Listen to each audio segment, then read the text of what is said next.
காஷ்மீர் தலைநகர் ஸ்ரீநகரில் உள்ள நவ்காம் காவல் நிலைய வளாகத்தில் தீவிரவாதிகளால் கைப்பற்றப்பட்ட வெடிபொருள் வெடித்து 7 பேர் உயிரிழந்த சம்பவம் அதிர்ச்சியை ஏற்படுத்தியுள்ளது.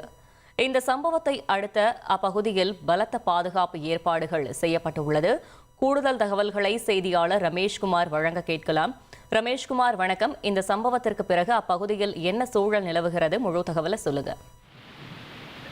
ஜம்மு காஷ்மீரின் ஸ்ரீநகரில் இருக்கக்கூடிய நவ்காம் காவல் நிலையத்தில் நேற்று நள்ளிரவு பலத்த சத்தத்துடன் வெடிமருந்து வெடித்தது. இந்த டெல்லி செங்கோட்டை கார் வெடிப்பு சம்பவம் மற்றும் ஃபரிதாபாத்தில் 360 கிலோ அமோனியம் நைட்ரேட் வெடிப்பொருட்கள் கைப்பற்றப்பட்டது தொடர்பான வழக்கை விசாரித்து வந்ததில் இந்த நவ்காம் காவல்துறையினருக்கு ஒரு முக்கிய பங்கு இருக்கிறது. குறிப்பாக ஃபரிதாபாத் கடந்த வாரம் கைப்பற்றப்பட்ட 360 கிலோ அமோனியம் நைட்ரேட் இந்த காவல் நிலையத்தில் தான் வைக்கப்பட்டிருந்தது.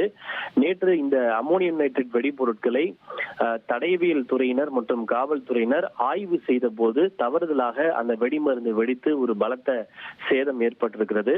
இதில் தற்போது வரை 7 to 8 பேர் உயிரிழந்திருப்பதோடு 30க்கும் மேற்பட்டோர் காயமடைந்திருக்கின்றனர். இந்த சம்பவம் அந்த பகுதி முழுக்க ஒரு பெரிய அதிர்வலைகளை ஏற்படுத்தி இருக்கிறது. காவல் நிலையமும் காவல் நிலையத்தை ஒட்டி அமைந்திருக்கக்கூடிய சுற்றுப்புற பகுதியும் பலத்த சேதம் அடைந்திருக்கிறது.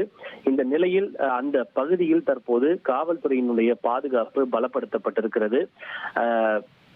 இந்த சம்பவத்தின் பின்னால் வேறு ஏதேனும் சதி பின்னணி இருக்கிறதா என்ற கோணத்திலும் கூட விசாரணை நடத்தப்பட்டு வருகிறது.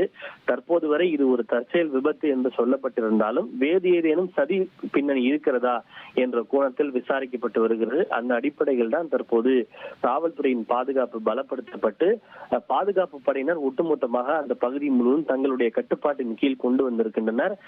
பொதுமக்களின் நடமாட்டத்தை கட்டுப்படுத்தும் விதமாக தடுப்புகளும் கூட அமைக்கப்பட்டிருக்கிறது.